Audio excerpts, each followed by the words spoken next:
Vamos ler então Deuteronômio 29, que diz o seguinte: as coisas encobertas pertencem ao nosso Senhor, nosso Deus. Porém, as reveladas a nós pertencem. As reveladas a nós pertencem. A nós e a nossos filhos, para sempre, para que cumpramos todas as palavras desta lei. Vamos fazer uma rápida palavra de oração mais uma vez, meus irmãos. Ó nosso Deus e Pai, que o Senhor possa nos ajudar neste momento, Deus. Sem ti nós nada podemos fazer. Sem a iluminação do Teu Espírito Santo, nós nada podemos fazer, ó Deus. Sê conosco neste momento. Ó Deus, que o Teu Espírito Santo possa iluminar nossas mentes, nossos entendimentos, para compreendermos a nossa verdadeira situação em relação à Tua vontade, que é o que mais importa. Que nós Te conheçamos e que nós Te agrademos com nossas escolhas e com as nossas decisões. Tenha misericórdia de nós, Pai, e nos ajude neste momento. É o que nós pedimos, Pai. Glorifica o Teu nome e o nome do Teu Filho Jesus Cristo, Pai, ao nos santificar e ao nos aproximar mais e mais de Ti. Esse é o nosso desejo, Pai, porque nós sabemos que este é o Teu desejo para conosco. Nós Te damos graça, Pai. Amém. Na minha última pregação, eu tratei a respeito de como viver nossas vidas, né, à luz da soberania de Deus, da total soberania de Deus sobre nossas vidas. Falamos então sobre a vontade oculta de Deus e a vontade revelada de Deus. Distinguimos uma da outra, certo? A vontade oculta diz respeito àquelas coisas que Deus determinou desde todos os séculos a fazer no mundo e em nossas vidas. Porém, vimos também que nós não temos que estar curiosos para tentar descobrir o que Deus escreveu lá sobre nossas vidas, sobre o mundo, né? Porque aquilo que for necessário revelar sobre essas coisas foram reveladas a nós na palavra de Deus. Nós sabemos muita coisa do que vai acontecer no futuro. Como a segunda volta de Cristo, como o juízo final, como a consumação, como a renovação da terra. São coisas que Deus decretou e Ele revelou para nós. E aquilo que Deus não revelou para nós é porque não é necessário que nós saibamos. Pelo menos não até que aconteça, né? Porque eu falei com vocês que quando acontece, aconteceu porque assim estava no plano de Deus, porque nada está fora do propósito da vontade de Deus. E aí nós falamos então que a vontade revelada para nós é nossa responsabilidade. Nós tomamos decisões não baseadas em algum modo de descobrir aquela vontade oculta de Deus. Nós tomamos nossas decisões estudando, compreendendo a vontade que Deus revelou para nós. Ele revelou a sua vontade para nós em diversas áreas da nossa vida. Nós precisamos entender essa vontade, o que Ele quer com isso e como que isso se aplica às diversas áreas da nossa vida. Esse é o nosso papel, é assim que nós tomamos decisões. Ok? E aí depois que nós passamos o crivo, né, da palavra de Deus e analisamos, não há nada contrário à palavra de Deus em determinada ação, e aí, somente aí, nós estamos livres para escolher aquilo que mais nos agrada, desde que nada esteja contrariando a revelação da palavra de Deus. Aí existe a parte da natureza humana. Deus não nos fez para ser robozinhos, Deus nos fez realmente para ser espontâneos, para ter liberdade de escolha, certo? Chamado de livre agência aí. Então nós escolhemos livremente a roupa que a gente vai vestir, por exemplo, que viemos para a igreja hoje, por exemplo, né? Um carro que você compra, você escolhe isso livremente, a partir dos princípios da palavra de Deus e a partir do seu desejo, das suas condições, da prudência, da sabedoria, do discernimento e assim por diante. Beleza. A partir disso, então, eu busquei aplicar esses princípios a uma área específica, que eu tratei ali, eu apliquei numa área como exemplo, para que vocês tomem aquele exemplo, então apliquem nas diversas áreas das decisões que vocês precisam tomar. Eu apliquei ali de como escolher alguém para se casar, ou para iniciar um relacionamento, para ir em direção ao casamento. E agora eu preciso aplicar em pelo menos mais duas áreas. Só que não é somente exemplo, são realmente duas áreas que são urgentes, de que nós olhemos para ela à luz da vontade revelada de Deus. E aí nós vamos ver aqui que são áreas difíceis, por isso eu preciso dizer algumas coisas antes, preciso lembrá-los algumas coisas antes. Em primeiro lugar, preciso lembrá-los do papel da pregação. O papel da pregação é ajudar as pessoas. Não é simplesmente ensinar um monte de coisa aqui e não nos certificarmos de que essas coisas que nós estamos explicando e ensinando realmente estejam fazendo diferença na vida de vocês. Porque vocês têm dificuldades, vocês precisam da palavra de Deus para ajudar vocês nessas dificuldades. Então esse é o papel da pregação, ajudar aqueles que nos ouvem.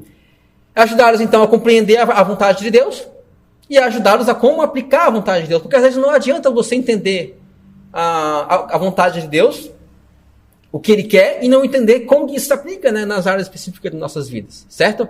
E aí eu vou comparar porque há uma semelhança muito grande entre o papel do pregador e a de um médico, por exemplo. Pois para que o pregador possa oferecer ajuda real às pessoas, ele precisa muitas vezes ser específico, detalhista, até mesmo cirúrgico, em certas áreas delicadas, não negligenciando aquelas áreas em que a aplicação se torna difícil de ser feita devido a causar dor nos pacientes.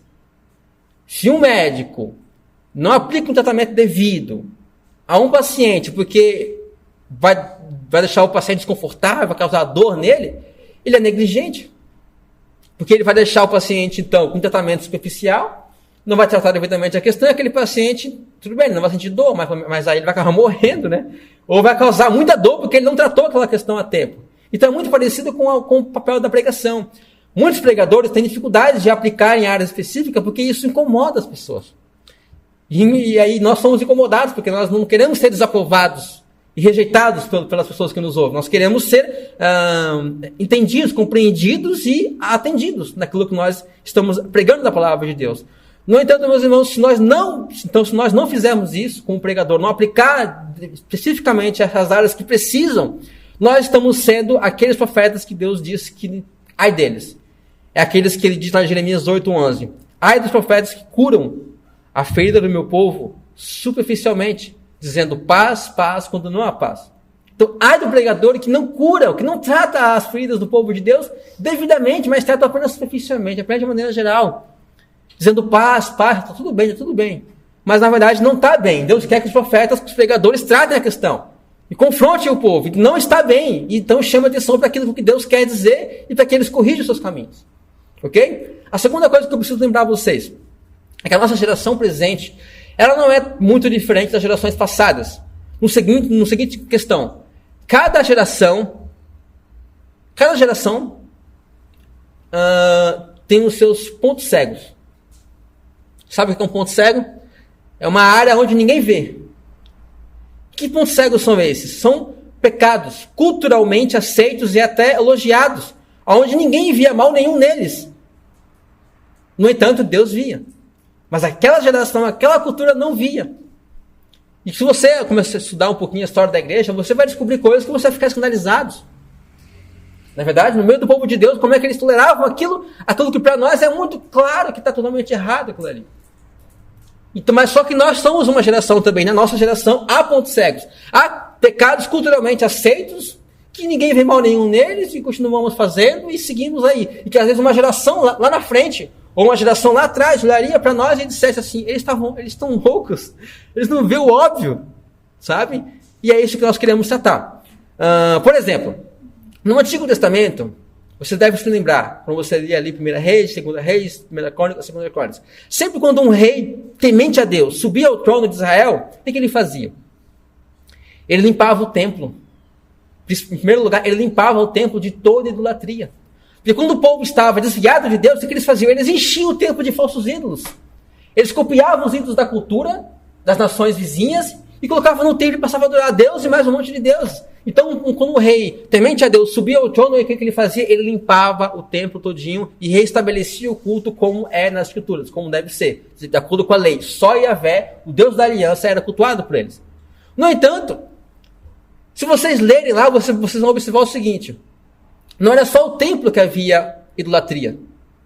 Não era só no templo que eles estavam errando. É dito que nos lugares altos, isto é, em outros lugares, no meio do dia a dia das pessoas, havia lugares específicos onde eles acendiam incenso e cultuavam outros deuses. Não lá no templo, mas no dia a dia deles. E aí nós vemos o seguinte: muitas vezes você vai ver lá o julgamento que o escritor inspirado diz. Tal rei temeu a Deus, limpou o templo, restaurou a adoração, mas os lugares altos, o pessoal continuava acendendo incenso a Deus tal, a Deus tal e a Deus tal. E você olha e diz assim, mas ele é temente a Deus, ele ama a Deus, ele limpou o templo, e como é que ele não olhou para esses lugares altos, para esses montes, por esses lugares específicos, que as pessoas no seu dia a dia estavam adorando a Deus, por que ele não limpou? Porque às vezes, meus irmãos, essas práticas estavam tão culturalmente impregnadas, eles nasciam no meio daquilo, de maneira que era tão normal naquela cultura, que eles não viam mal nenhum. Eles não viam mal nenhuma, faz parte, nós crescemos fazendo isso, nossos pais faziam isso, as culturas à nossa volta, os povos fazem isso e está tudo certo. E às vezes, quando um rei, até mesmo ele via que estava errado aquilo ali, muitas vezes ele não limpava, ele não tratava, ele não lidava corretamente com aquela questão. Por quê? Porque ele temia o que o povo ia dizer. Ele temia a reprovação do povo e até mesmo a rebeldia, a rebelião do povo. Então ele se acovardava e não tratava. Então, você percebe onde nós queremos chegar? Por exemplo, Calvino falando dessa questão, ele falou o seguinte, muito interessante o que Calvino falou, bem nesse ponto. Na sociedade, ele diz, acontece com frequência que aquilo que a maioria faz, logo obtém a autoridade do costume, embora raras vezes aconteça que a maioria escolhe o caminho melhor. No reino de Deus, no entanto, nada deve ser obedecido ou considerado senão a sua própria verdade eterna, que não pode ser invalidada por nenhum período de tempo, nem por quaisquer costumes ou acordos dos homens. E olha que legal essa frase. O mau costume nada mais é do que uma pestilência pública, pela qual os homens não perecem menos por perecerem juntamente com uma multidão. Repetindo, o mau costume nada mais é do que uma pestilência, uma praga, uma doença pública, pela qual os homens não perecem menos por perecerem juntamente com uma multidão. Então, o mau costume da nossa cultura não deixa de ser mal. Não deixa de ser abominável aos olhos de Deus, só porque todo mundo está fazendo e todo mundo está praticando aquilo. Essa é a questão levantada aqui. Consegue pensar sobre isso? Perceber, refletir um pouco sobre isso? Como isso deveria nos ajudar a olhar para várias coisas da nossa vida e com um cuidado maior? E aí eu fiquei em dúvida. Se eu deveria tratar coisas tão específicas de púlpito. Será que a pregação, caberia no papel da pregação eu tratar essas questões? E aí eu quero mostrar para vocês o que eu encontrei, porque eu realmente fiquei em dúvida. O que eu encontrei na palavra de Deus. Que me ajudou e que eu penso que vai ajudar vocês aqui, caso vocês fiquem pensando se eu estou certo ou errado em tratar essas questões de púlpito. Em primeiro lugar, quando você olha para a lei de Deus, você vê que a lei de Deus ela é aplicada a questões muito específicas na vida do povo. Como o corte de cabelo, o corte de barba, o tipo de alimentação que eles deviam fazer, que tipo de coisa eles podiam comer, que eles não podiam comer, as relações sexuais, a lei tratava sobre questões de como poderia ser, como não deveria ser, e os vários detalhes da vida das pessoas eram tratados pela lei de Deus, mostrando que Deus quer que os mestres ensinem e tratem, e o governo e o senhorio de Deus na nossa vida se aplique às questões específicas da nossa vida. Ainda que, claro, essas leis, essas regras não se aplicam mais no nosso tempo, ok? Eram questões cerimoniais que Deus tinha propósito específico na vida de Israel, como o tipo de barba que eles poderiam ou não poderiam ter, o tipo de cabelo, de corte de cabelo que ele poderia que não poderia fazer, ok? Não podemos encontrar uns princípios interessantes ali, mas essas regras não se aplicam mais porque ele se aplicava a questões cerimoniais e a questões de distinção do povo de Israel de demais povos que não se aplica tanto a gente. Ainda que muita coisa ali se aplicam. Por exemplo, a questão de relações sexuais, por exemplo, há muita coisa ali que se aplica ao nosso tempo, ok? Mas, por exemplo, a alimentação não se aplica. E eu conheço gente que não come determinado tipo de coisa ainda por causa, não, porque está lá na lei de Deus, mas isso não se aplica. Ok. Quando você olha para a pregação dos apóstolos, você vê uma coisa interessantíssima, que as aplicações que os apóstolos faziam em suas pregações eram muito específicas. Muito. Por exemplo, o apóstolo Pedro, ele diz na sua primeira epístola, capítulo 3, versículo 3 e 4, o seguinte: olha a aplicação que ele faz. Depois que ele explicou o evangelho, ele vai aplicar. Não seja o adorno da esposa o que é exterior, como frisada de cabelos, adereços de ouro, ou aparato de vestuário, ou roupas caras. Veja, ele está aplicando aqui as questões da moda e de estética das mulheres de Deus. Ele está tratando até mesmo sobre o tipo de penteado de cabelo que elas deveriam ou não deveriam usar. Percebe como eles eram específicos na aplicação deles? E o apóstolo Paulo não é diferente, porque ele manda, ele ordena, ele ensina um discípulo dele, o Timóteo, a ele pregar o quê? Ele fala para eles, 1 Timóteo 2,9, da mesma sorte que as mulheres, ele diz, é para Timóteo ensinar isso na sua igreja e na sua região ali, que as mulheres se vistam modestamente, com decência e discrição, não se adornando com tranças, nem ouro, nem pérolas, nem roupas caras. Então você vê que ele aplica até mesmo o tipo de acessório que a mulher não deveria estar usando e que não tem problema com o acessório. Os acessórios não são proibidos, ok? É que esses acessórios tinham um significado naquela cultura. E aí ele aplica assim, as mulheres que se vestem assim porque o coração delas é assim. E quando nós vamos ver o que é modéstia bíblica, não é simplesmente o tipo de roupa que eu visto. Modéstia bíblica é algo que começa no meu coração. É o tipo de mentalidade que eu tenho. E como que eu me vejo e vejo a Deus e vejo outras pessoas no meu coração. E isso tem aplicações no modo de vestir. Então, acessórios não estão proibidos. Mas naquela cultura, ele precisou dizer que um tipo de trança que era feito, um tipo de enfeite com ouro que era feito, eles não deveriam fazer. Então você vê que as classificações dos apóstolos, na pregação da apostólica, era muito específica. E aí que nós olhamos para o ensino de Cristo, só para usar um exemplo, certa vez quando Cristo ensinava sobre o casamento, e olha ele tratando de questões específicas, casamento, e aí ele disse que em que situação o marido podia se separar, né? Haver divórcio. E aí ele falou que não tinha como se divorciar. De que a vontade de Deus desde o início foi que um homem se unisse à sua mulher, se tornasse uma só carne, e somente a morte iria separar. Isso era para sempre. Não havia possibilidade de haver separação. A não ser em caso de traição, imoralidade sexual, etc e tal ali. Mas ainda assim a vontade de Deus é que haja perdão. Se você for analisar realmente entender, a vontade de Deus é que haja perdão. Mas enfim, mas nesse caso ainda haveria a possibilidade. Isso ainda por causa da nossa condição presente de pecado. Porque essa nunca é a vontade de Deus que haja divórcio. Mas enfim, e aí Jesus Cristo foi tão específico que veja a reação dos discípulos. Os discípulos responderam assim, ora, se essa é a condição do homem para com a sua mulher, então não convém casar. Então, se eu vou ter que casar e ficar para sempre, então eu prefiro ficar solteiro. Porque vai que dá errado, eu vou ter que ficar aquela praga a vida inteira, né? É mais ou menos essa reação. Então não convém casar.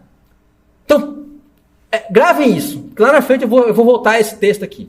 Ok? Então essa é a pregação de Cristo. Ele ia então em detalhes específicos, que o povo ficava assim, dizendo, então tá logo, então não tem graça no casamento. Então, tal era a cultura que ele estava e tal foi a aplicação que Cristo fez.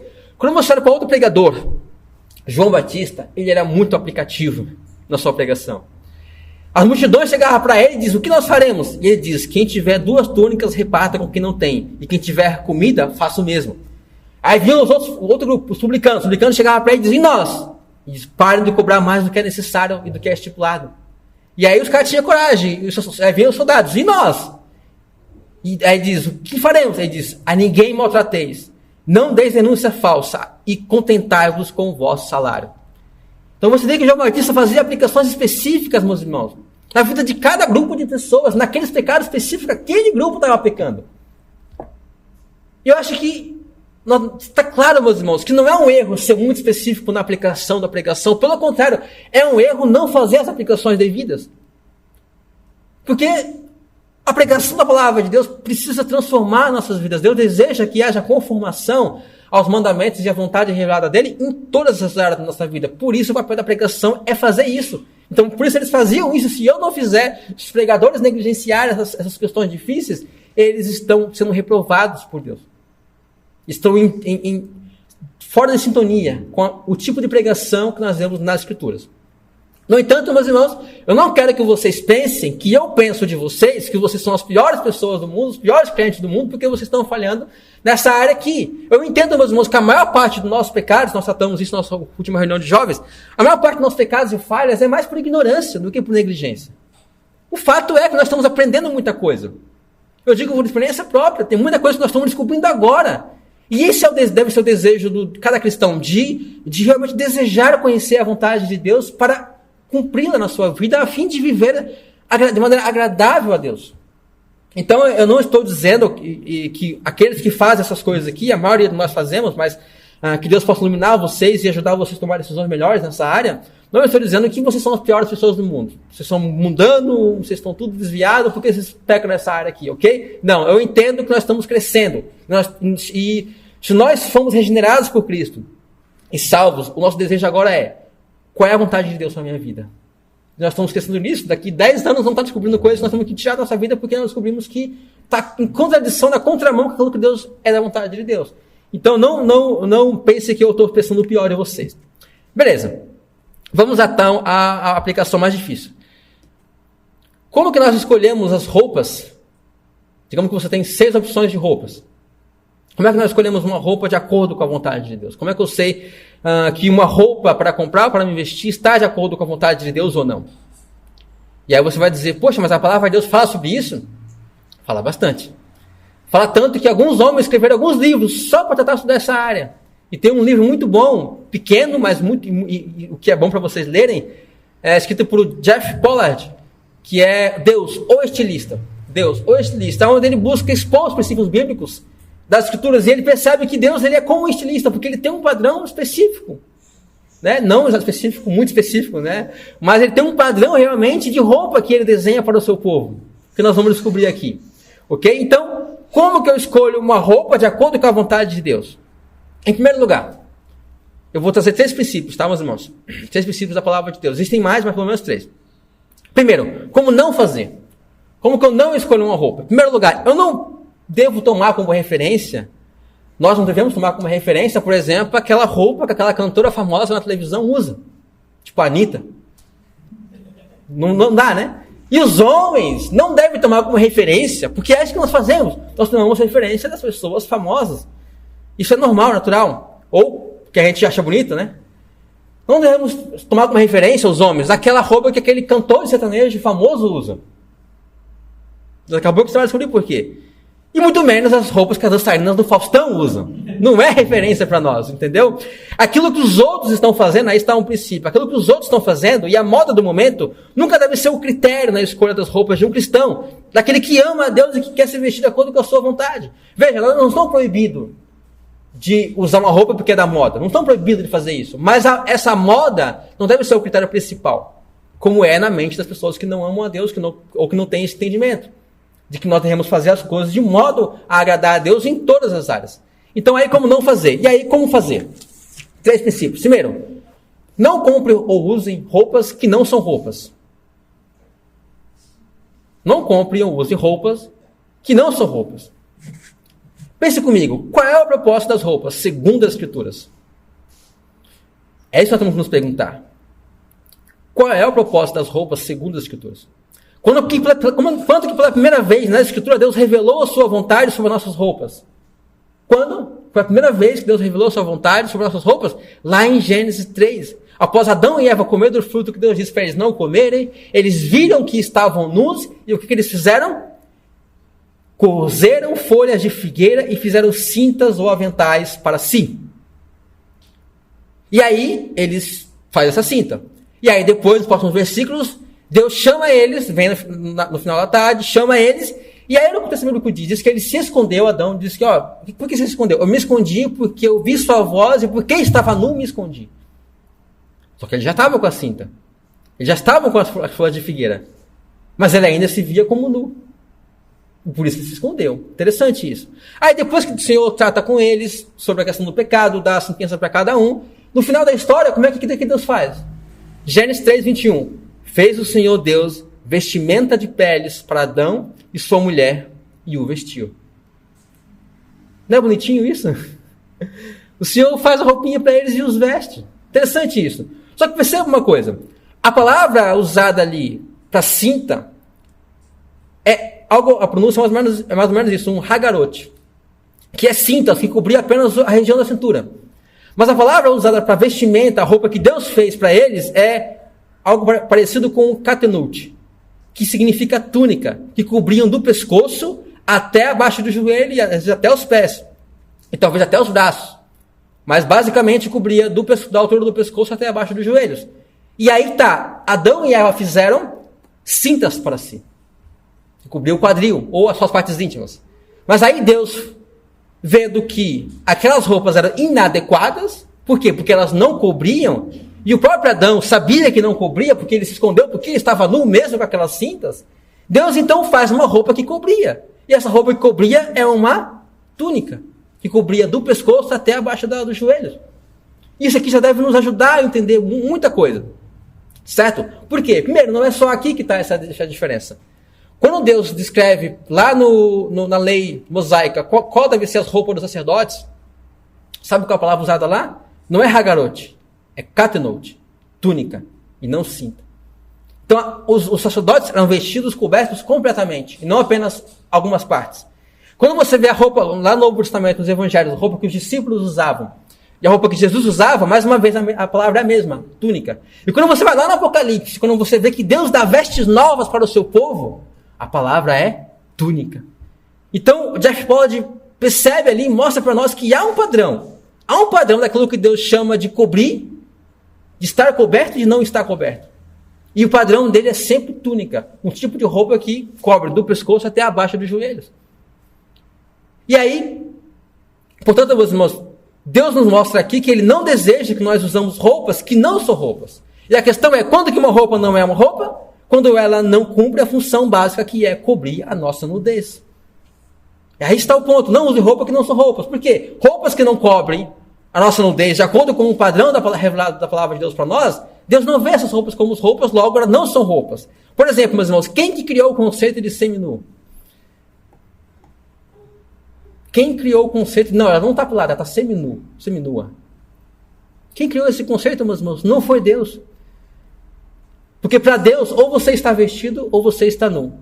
E Adão e Eva, só com cintas, Deus olhou, estava nu, e Deus então fez vestes adequadas e os cobriu. E é isso que eles fazem por todas as escrituras.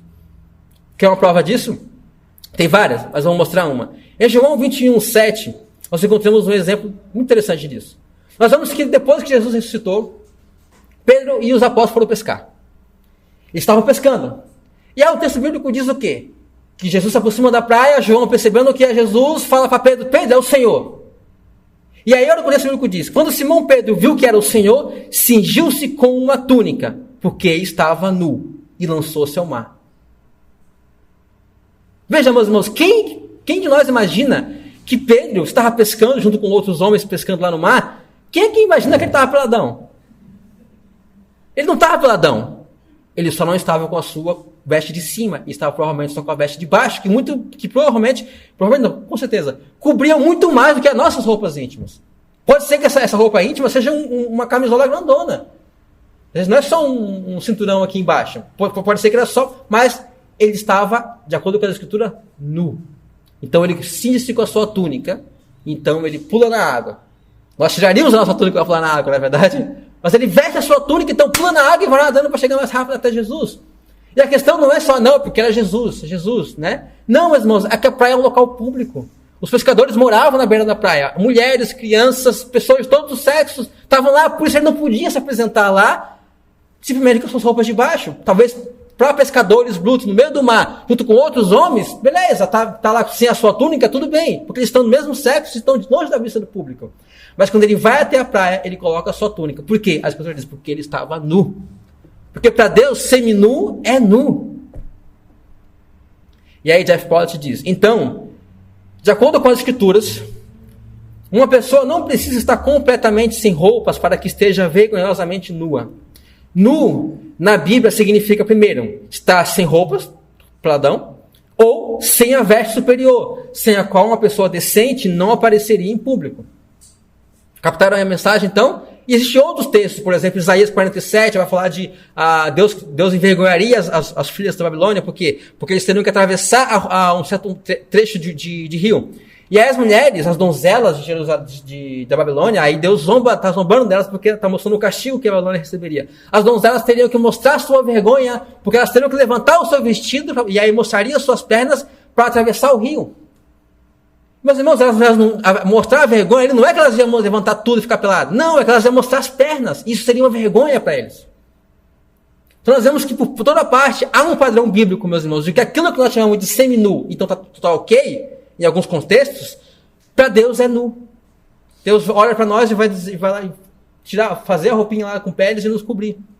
Então eu não preciso dizer muita coisa, além disso, para que fique bastante claro, que as roupas que nossa cultura hoje costuma usar em praias e piscinas, não estão de acordo com a vontade revelada do nosso Senhor Deus. Seja biquíni, seja maiô, seja sunga, não estão de acordo. Todas elas nos deixam nus. E se nós somos sinceros, bem francos com a gente mesmo, a gente sabe, meus irmãos, que quase 100% do nosso corpo fica à mostra, fica exposto, incluindo nossas partes íntimas, nas roupas que nós costumamos usar na praia. Nós sabemos disso. Não precisamos que alguém converse a gente de que revela, meus irmãos, mostra quase tudo.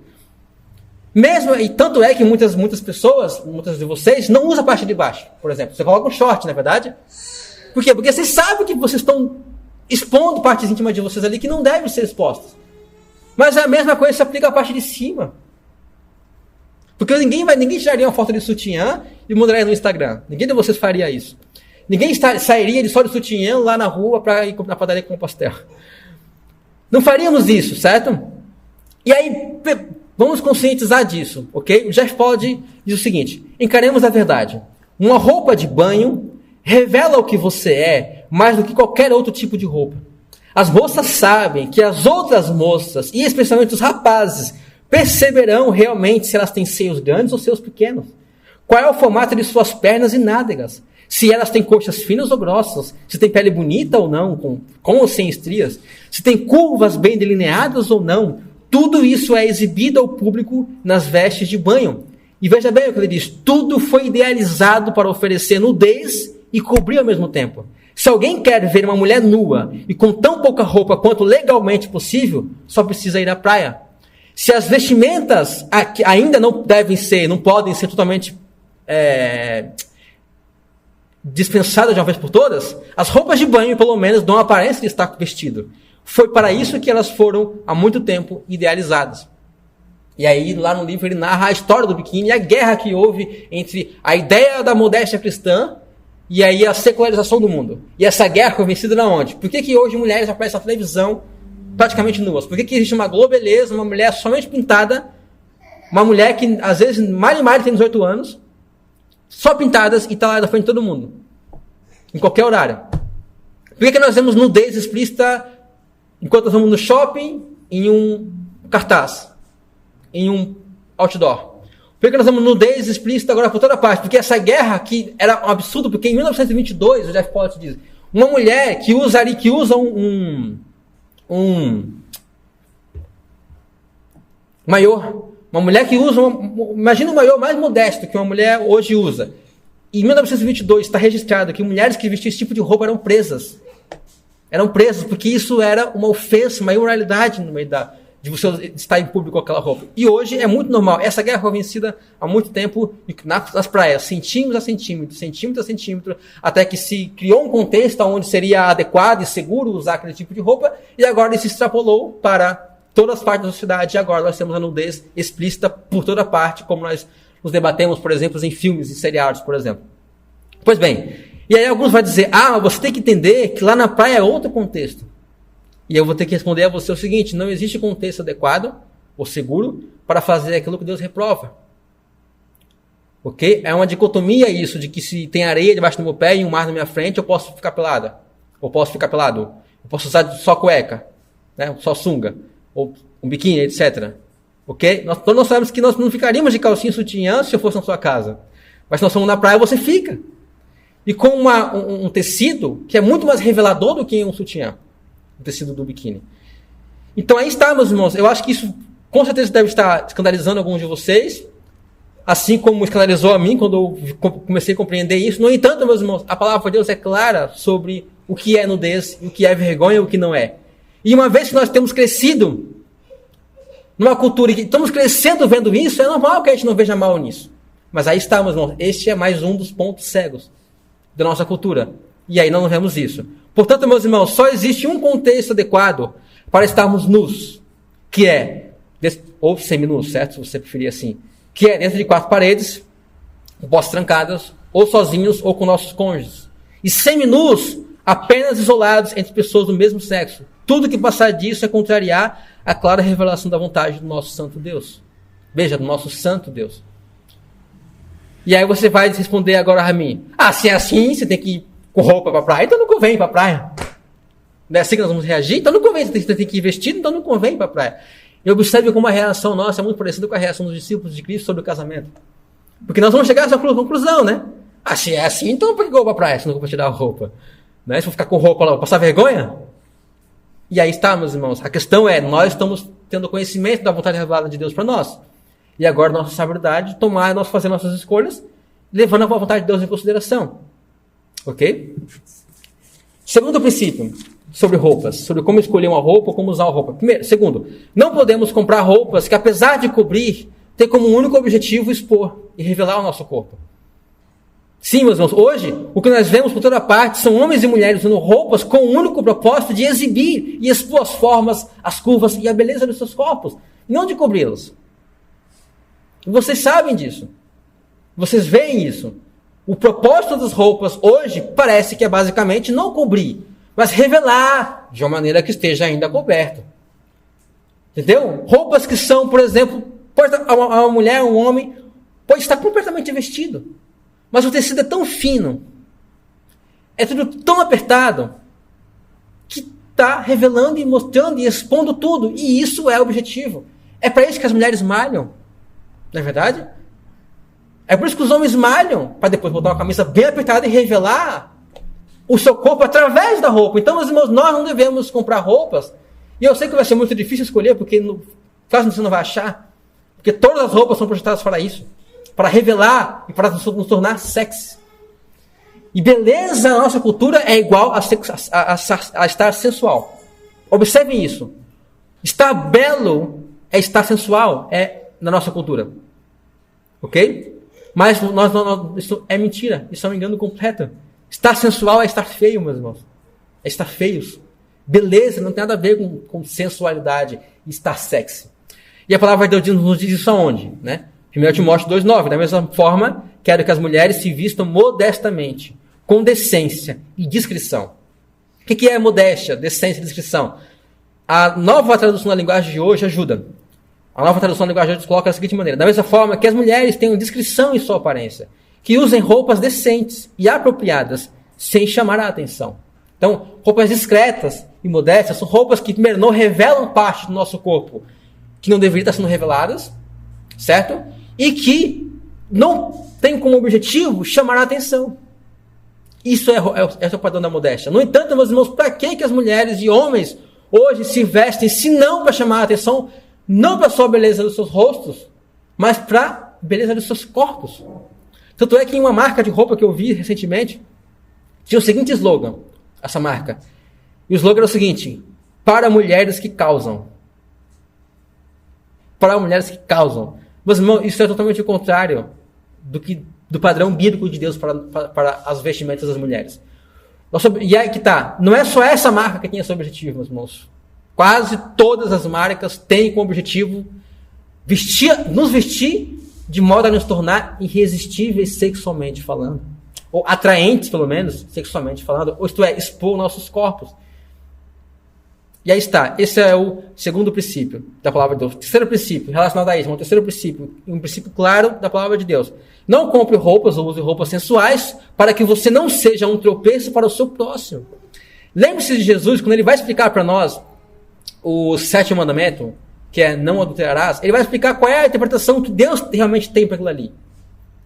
Porque ele não está dando uma explicação nova. Ele está explicando o que Deus queria aquilo o tempo todo. Ele vai dizer o seguinte: ouviste o que foi dito aos antigos, não cometerás adultério.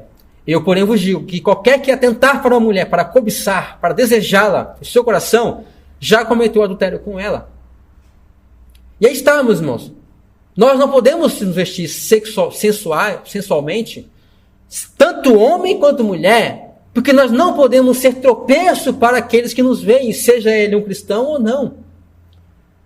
Ok? Nós não podemos impedir o que a pessoa vai pensar na cabeça dele. Ok? A gente entende isso. Você entende isso. Eu não tenho culpa se o cara está pensando tal coisa na cabeça dele. Ok? Mas nós temos culpa se nós expor o nosso corpo de maneira indevida. Essa é a nossa parte. Tanto homens quanto mulheres. E o Jeff Pollitt, ele coloca o seguinte: expor ou vestir o corpo de maneira sensual, provocando desejos lascivos nos outros, é pecaminoso. E os homens piedosos do século XVII, quando eles desenvolveram ali a vontade de Deus e aplicou na vida das pessoas, quando ele vai expor o 7º mandamento, olha o que eles colocam lá na pergunta 139, quais são os pecados proibidos do 7º mandamento. Eles colocaram o seguinte: todas as conversas obscenas e corruptas. Começa por aí, conversas obscenas e corruptas. Aparência indecente, comportamento leviano ou imprudente, roupas imodestas, canções, livros, fotos, danças e peças de teatro lascivas. Ok? Peça de teatro não temos mais, nós temos agora televisão. Ok? E todos os tipos de provocações ou atos de impureza, quer em nós mesmos, quer nos outros. É isso que o 7º mandamento está nos proibindo. Não é somente que a gente não adultere, mas tudo aquilo que vai nos levar, vai acabar fazendo a pessoa ser atraída por mim. Então, iniciar uma cobiça no seu coração, então iniciar o caminho do adultério, isso deve ser proibido. Isso deve ser impedido. Sem falar com o fato de que uma mulher vestida sexy, por si só, já está levando as pessoas a desejá-las. E, infelizmente, é isso que as mulheres desejam hoje. Não é verdade? Se formos bem sinceros, as mulheres desejam ser desejadas. E o mesmo com os homens. Os homens desejam ser desejados pelas mulheres, pela rua, pelo shopping, no trabalho, na escola, onde quer que eles estejam. E aí um piedoso homem de Deus resume a questão para nós da seguinte maneira: se suas roupas são uma moldura para o seu rosto, da qual a glória de Cristo deve brilhar, então é a roupa correta aos olhos de Deus. Mas se suas roupas se tornarem uma moldura para o seu corpo, é sensualidade, e Deus odeia isso. Não se torne uma pedra de tropeço para ninguém. Então, acho que isso deve resumir a questão para nós. Primeiro, não use roupas que não são roupas. Semi-nus para Deus é nus. Não use roupas que não têm o objetivo de cobrir. Use roupas com o objetivo de cobrir. Isso inclui ser um pouquinho mais folgadas, ser um pouquinho mais longas, ok? Ser um pouquinho mais grossos os tecidos. E aí vocês aplicam da maneira que vocês melhor entenderem, ok? Mas que vocês consigam entender o que Deus quer dizer com isso e vocês tomam as melhores decisões. Vocês estão livres para escolher, ok? Não estamos criando regras aqui, a Igreja Reformada Menor proíbe os seus membros de usarem tal roupa. Não é isso. Eu estou expondo o que é a vontade de Deus. Se vocês amam a Deus e querem agradar a Ele, vocês vão aplicar isso. Então, isso é com vocês. E aí, nós vemos o seguinte agora. Vamos fazer uma pausa aqui. Pense o seguinte, meus irmãos. Quando a palavra de Deus se refere ao mundo, ela não está se referindo simplesmente às pessoas que vivem à nossa volta. Não é simplesmente isso, ao mundo. Né? Quando a Escritura fala do perigo do mundo, ela está falando de uma coisa muito mais profunda. O que é mundo? O mundanismo, segundo as Escrituras. Ora, mundanismo, meus irmãos, é tudo aquilo que tenta normalizar a iniquidade e a imoralidade. Normalizar. Além de torná-la bonita e atraente. Ao mesmo tempo que busca tornar a obediência e o temor a Deus coisa ridícula e estranha. Isso é mundo. A normalização da imoralidade e a estranhização daquilo que é moral e correto. Porque se nós formos aplicar os princípios da palavra de Deus, eu sei por mim mesmo, e você sabe por você mesmo, que você vai se sentir estranho. As pessoas podem te julgar como estranhas. E eles vão zombar de vocês, talvez. E vão te chamar de ridículos. Por quê? Porque isso é como o mundo é, meus irmãos. Eles não são nossos amigos. Eles são nossos inimigos. Eles não são regidos pelo Espírito Santo. Eles são governados, Paulo dizia, pelo espírito do diabo, que estão operando neles. Operando neles. E nós temos que vê-los assim, meus irmãos, não como amigos, mas como inimigos. Em segundo lugar, o que ajuda a entender por que nós estamos na situação que nós estamos hoje? Digamos que aqui do teto até o chão é uma régua. Digamos que é a régua de Deus para medir a pureza e a moralidade de uma sociedade. Quando uma sociedade que está lá em cima, no padrão de Deus de pureza e moralidade, quando a sociedade está lá em cima, o piorzinho daquela sociedade, o mais pecador daquela sociedade, ainda está no nível muito alto. Porque a sociedade está muito bem no nível de pureza. Certo? No entanto, quando a sociedade está no nível de corrupção e imoralidade tão baixa como nós temos hoje, o melhorzinho naquela sociedade ainda está muito aquém do padrão de Deus. Nós nos sentimos bem, meus irmãos, por não ser como eles. Só que a gente só é um pouquinho melhor do que eles. Por exemplo, tem essa questão do biquíni, ela é tão intencional para despiar a sociedade, que você sabe que muitas mulheres chegam até mesmo a fazer o quê? Topless. Que é literalmente tirar a roupa de cima. Deixar os peitos para dourar lá, né? Para dourar não, é? É dourar, né? Mas tem outro nome. Bronzear. Dourar é o frango, né? Dourar é o frango. Para bronzear, né? Ainda que muitas consideram mais sexy a marquinha do biquíni. E aí tá, meus irmãos, tudo tá envolto numa impureza, numa lascívia enorme, meus irmãos. Elas consideram mais sexy ter a marquinha do biquíni para depois mostrar a marquinha do biquíni enquanto ela vai para os lugares, para atrair a atenção dos olhos das pessoas para aquela ali e ver, desejá-la, enfim. Temos que continuar. Aí que está, meus irmãos. Então, já que tem mulheres que mostram o peito todo, então nós nos sentimos muito bem se nós cobrimos o peito com um pedacinho de pano bem fininho, bem esticadinho, amarrado a uma cordinha. A gente se sente bem, por quê? Porque tem mulher que está totalmente nua. Então aí que está, meus irmãos. Nós temos uma tendência de estar sempre nos nivelando por meio daqueles que estão à nossa volta. E por isso que quando a sociedade está no nível muito baixo, a gente fala um pouquinho melhor e acha que a gente já tá aos purão, entendeu? Já tá bem. E não, meus irmãos. E aí, qual é o único referencial que não falha? A palavra de Deus. A vontade de Deus revelada para nós. É sempre a âncora que resgata a igreja em todos os tempos. E assim foi, e assim está sendo conosco agora. A palavra de Deus sempre aponta para o padrão de Deus, que é alto. Tão alto que você vai dizer assim, não, se é assim, então não convém ser crente. Entende? Vou me sentir estranho. E assim por diante, meus irmãos. Pense nisso. O nível da imoralidade sexual hoje é tão baixo que muitos de nós achamos ok e puros, quando na verdade não somos quase nada diferente do mundo ao nosso redor.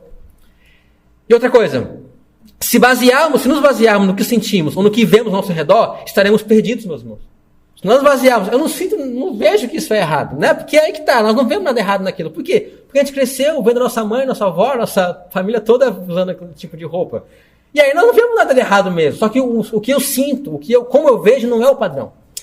O que as pessoas fazem não é o padrão. A palavra de Deus revelada a nós é o padrão. Se é que nós queremos agradar a Deus. Esse é o ponto. Não é legalismo, não é regra, não é religião. A questão é que Deus revelou a sua vontade para nós. E isso é maravilhoso, meus irmãos. Porque nós sabemos o que podemos agradar a Ele. Certo? Se nós desejamos viver uma vida de acordo com o que Paulo diz, agradando-lhe em tudo, é maravilhoso saber a vontade de Deus para nós. E assim por diante. Precisamos da graça a Deus, então, meus irmãos, pela sua palavra, que é o referencial seguro para nossos pés, para a nossa caminhada. E uma última aplicação que eu preciso fazer. Isso aqui é muito importante. Eu teria outra, mas no tempo não vai dar. Somente essa. Muito importante também, que tem passado às nossas vistas. Aí, o Kevin DeYoung escreveu um livro chamado Brecha em Nossa Santidade. E aí ele fala sobre a questão da santidade, etc. E aí ele aplica nessa área. E eu quero trazer refletir um pouco sobre vocês. Como que eu escolho, segundo a vontade de Deus, um filme e uma série, um seriado, para mim assistir? O que nós temos assistido nas nossas televisões? O que Deus tem a dizer sobre isso? Sabe? Porque aqui está, meus irmãos. A maneira como nós nos recreamos, nos divertimos e gastamos nosso tempo descansando não deve conflitar de maneira nenhuma com os mandamentos de Deus. Não deve conflitar. E aí nós chegamos numa área delicadíssima aqui, quando chegamos em filmes e séries. Em primeiro lugar, o que não fazer? Beleza, não tome como padrão principal aquilo que é mais popular. Tá lá, o que todo mundo está assistindo. Isso não deve ser o padrão. Tu não está proibido de ver o que todo mundo está assistindo, claro. Mas isso não deve ser o padrão pelo qual você escolhe o que você vai assistir. Porque, via de regra, o que a maioria escolhe sempre não é muita coisa boa. Então, todo mundo assistindo, via de regra, não vai ser muito aquilo que realmente se enquadra no padrão da vontade de Deus revelado a nós. Aquilo que todo mundo está assistindo também não é. Aquilo que o nosso amigo na escola, no trabalho, falou, você tem que assistir isso. Não é o padrão. Mas, uma vez, não está proibido de assistir só porque alguém que não é cristão te recomendou. Mas isso não deve ser o critério principal. Qual deve ser o critério principal? Eu vou trazer pelo menos dois. Primeiro, há alguma virtude nisso? É algo, no mínimo, digno de ser assistido? Sério, meus irmãos, tem muitas coisas que estão sendo feitas e apresentadas para nós na televisão, filmes, séries, que simplesmente é uma coisa ridícula. Que não é nem digno de você assistir aquilo ali, porque é ridículo. Em todos os sentidos. Principalmente as questões de comédia. Certo? Mas tem muita coisa que é imoralmente ridículo. Então, e assim por diante. Então, simplesmente não cabe. Por exemplo, o Paulo disse para nós que tipo de coisa deve ocupar ou ter acesso à nossa mente. Que tipo de coisa deve ter acesso à nossa mente? Ele falou em Filipenses 4:8. Irmãos, tudo que é verdadeiro, tudo que é respeitável, tudo que é justo, tudo que é puro, tudo que é amável, tudo que é de boa fama, se há alguma virtude, se há algum louvor nisto, seja isso que ocupe o vosso pensamento. Seja isso que tenha acesso à mente de vocês. Pureza, respeito, ser de boa fama, teve alguma virtude. Então, esses são os princípios que devem reger, meus irmãos, aquilo que nós permitimos que passe diante dos nossos olhos. Em primeiro lugar, esse é o princípio. Em segundo lugar, nós devemos ser criteriosos, extremamente criteriosos na escolha de filmes e séries no que diz respeito à sensualidade e à imoralidade sexual explícita diante dos nossos olhos.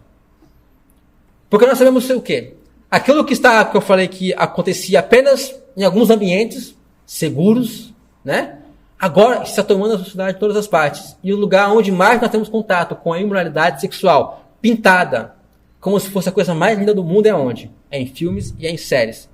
E nós não temos mais agora somente cenas de mulheres seminuas. Nós não temos agora somente cenas de sexo. Nós temos agora cenas que podem ser definidas como pornográficas mesmo. Pornográficas, literalmente pornográficas.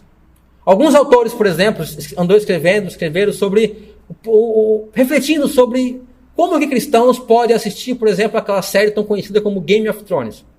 Por quê? Aquela série ela é conhecida por usar e abusar dos mais tipos de sexo explícito de todas as séries, dentre as mais piorzinhas.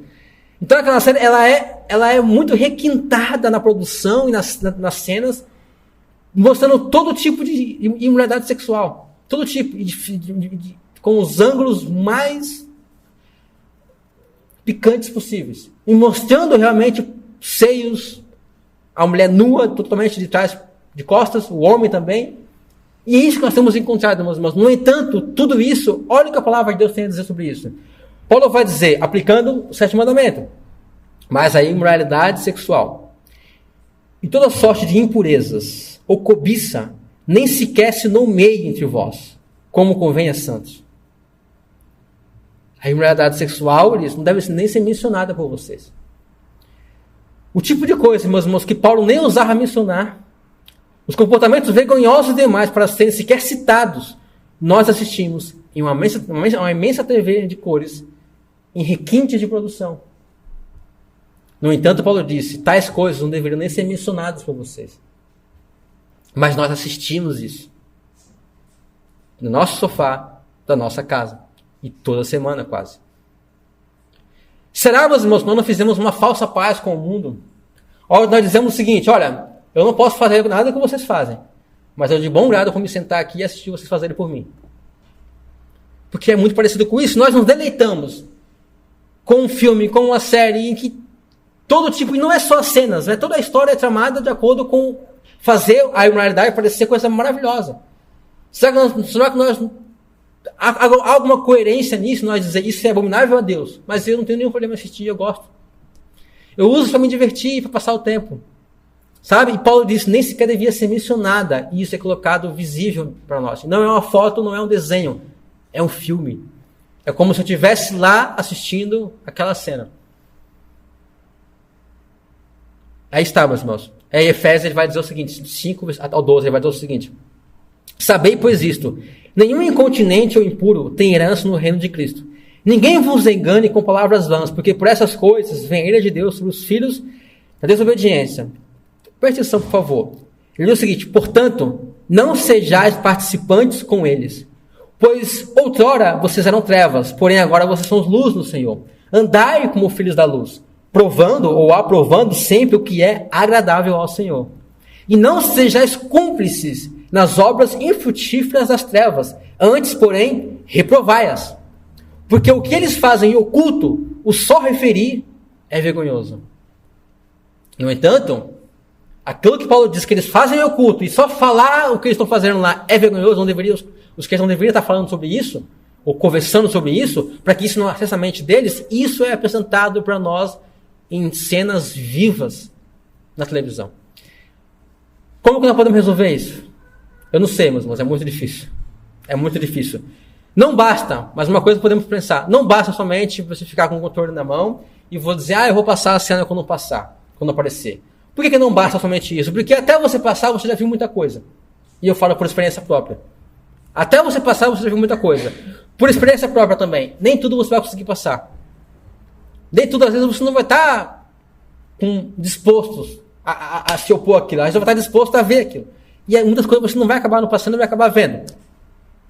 Então, meus irmãos, nós temos que ser mais criteriosos. E o máximo que nós pudermos. Certo? Se antigamente, os filhos das trevas eram zelosos em procurar filmes, já que ele não podia ter essa pornografia, eram zelosos em procurar filmes onde ele podia ver aquelas cenas que eles queriam ver de imoralidade, nós temos que ser zelosos muito mais do que eles em procurar filmes onde não tem cenas que são imorais. Que a história não é imoral. Que o trama todo não está mostrando a imoralidade como se fosse a coisa mais bonita do mundo. Nós temos que ser criteriosos. E às vezes, meus irmãos, só pelo título, só pelo tipo de filme, só pela capa, sabe? A gente pode saber. E alguns filmes e séries simplesmente têm a fama já de serem imorais. Então, você já não deve partir para assisti-las por causa disso. E outro critério que você pode usar é o seguinte: você começou a ver um filme, você começou a ver uma série, você já viu que o diretor mostrou cena ali só porque ele queria ver aquela atriz nua, você já sabe o caminho que vai ser aquele filme, aquela série. Então, às vezes, você tem que interromper ali. Sabe? Por exemplo, eu fui assistir uma série com a Bia. No primeiro episódio, uma cena extremamente pornográfica com uma menina que não tinha nem 18 anos, eu acho. Se tinha, provavelmente tinha, porque senão não seria legal. Mas ela tinha aparência de ter 16 anos. E uma cena, meus irmãos, totalmente desnecessária, mas pura lascívia, meus irmãos. Mostrando toda a nudez daquela menina de maneira mais sensual que você pudesse imaginar. Aquilo me perturbou uma semana. Não é engraçado. É terrível isso. Me perturbou, aquela imagem ficou na minha cabeça uma semana e eu não consegui fugir porque era muito rápido. Logo, meus irmãos, era uma série inteira. Eu ia continuar vendo. Se no primeiro episódio ele mostrou aquilo, o que ele vai mostrar depois? Você já corta, meus irmãos. Aí você pode dizer, assim não vai sobrar nada. Eu já vi gente dizer isso, assim não vou ver nada. Mas, irmãos, se esse for o custo da obediência, do discipulado a Cristo, que preço pequeno, meus irmãos. Tem cristãos morrendo por Cristo. Agora. Nós não conseguimos deixar de usar uma roupa ou deixar de ver um filme. Que diferença vai fazer na nossa vida se nós fizermos como alguns homens têm feito, simplesmente não assistem Netflix, não assistem essas coisas. Não vai fazer diferença nenhuma nas nossas vidas, meus irmãos. Pelo contrário, muitos homens têm escrito sobre isso, dizendo que a vida deles tem melhorado muito, porque eles estão descobrindo um espaço na vida deles, que estava sendo ocupado por aquilo, que eles estão descobrindo coisas maravilhosas para fazer em família, com as esposas, crescendo em relação à sua hombridade, em relação ao seu caráter, em relação à felicidade no lar. Aquela coisinha que é a televisão e as séries e filmes estavam ocupando a vida deles. Se tiver que cortar 100%, que nós cortemos. É um preço curto, meus irmãos, em obediência a Cristo. Por amor a Cristo. O que a palavra de Deus diz é: fuja da imoralidade sexual. 1 Coríntios 6,18. Fuja da imoralidade sexual. E aí, meus irmãos, lembre-se daquele texto que foi lido na liturgia. Eu vou ler aqui porque ele é precioso demais. Olha, meus irmãos.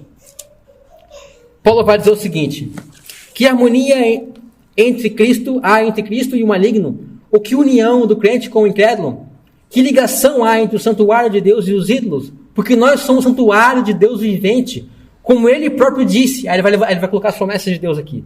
Eu habitarei e eu andarei entre eles. Serei o seu Deus e eles serão o meu povo.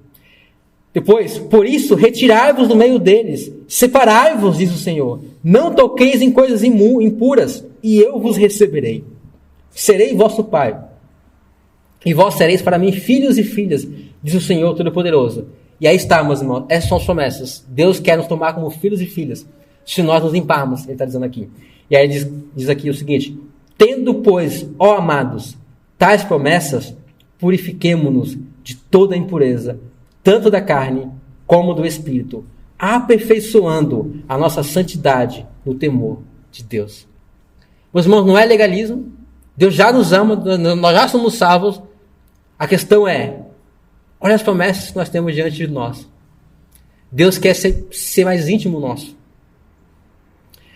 Quando Deus queria descer no meio do povo de Israel, o que ele falou?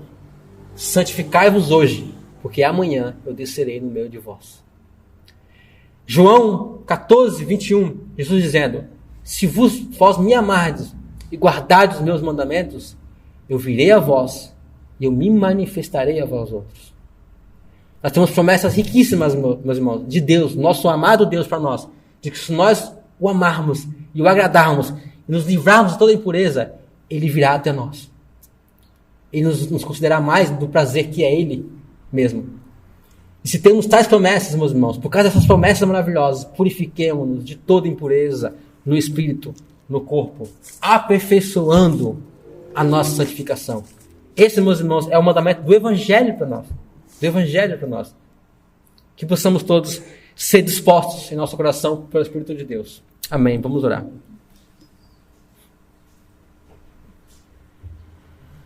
Ó nosso Deus, Santo Pai, nós te agradecemos muito por tua graça, por tua misericórdia. Porque tua misericórdia é realmente a causa de nós não sermos consumidos. E tu não quer o nosso mal, tu quer o nosso bem, ó Deus. Tu quer nos aproximar de ti. Ó Deus, que tu possa conceder mais da tua graça para nós, mais do teu Espírito Santo a nós, Deus, para que nós sejamos mais parecidos com o teu Filho Jesus Cristo, para que nós estejamos mais e mais em íntima comunhão contigo, Deus. Ó Deus, tenha misericórdia do teu povo e da tua igreja, Deus. Que tu possa operar em nós a tua boa vontade, a tua agradável vontade. Que nós sejamos então teus filhos e tuas filhas, sábios, que discernem a tua vontade em cada área da nossa vida, fazendo escolhas que são coerentes e que te agradam, Deus. Nos ajude, ó Santo Deus e Pai. Nos ajude a agradarmos a Ti, e não a nós mesmos. Nos ajude a negar nós mesmos, ó Deus. Nos ajude a negarmos este mundo e tudo aquilo que Ele promete para nós, mas é falso. Só Tu, Pai, tem a palavra de vida eterna, Deus. E essas coisas só fazem guerra contra a nossa alma, Deus, e nos afastam de Ti. Tenha misericórdia de nós e do Teu povo, que possamos Te amar, Deus, de todo o nosso coração, e Tu possa chegar a nós e se manifestar a nós. É o que nós pedimos, Pai. Essa é a nossa esperança, nossa expectativa, Deus. Em nome do Teu Filho Jesus Cristo. Amém.